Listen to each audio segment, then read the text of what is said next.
तुम्हाला माहितीये का, प्रभू श्री रामचंद्रांप्रमाणे आपल्या शंभूराजांनीही चक्क समुद्राच्या छातीवर पूल उभारण्याचं धाडस केलं होतं.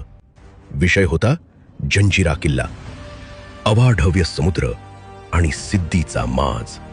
शंभूराजांनी हा किल्ला विज्ञान आणि अभियांत्रिकीच्या जोरावर जिंकायचा निर्धार केला. राजांनी फरमान सोडले, समुद्र बुजवा.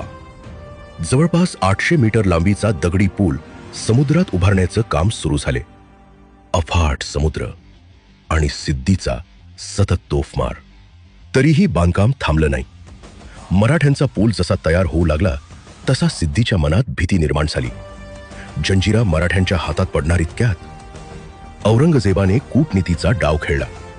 त्याने कल्याण भिवंडीवर हल्ला करून रायगडला धोका निर्माण केला. स्वराज्य वाचवण्यासाठी शंभूराजांना माघारी फिरावं लागलं. पण मराठ्यांनी पुढे सिद्धीला कसं झुकवलं ही कथा अजून बाकी.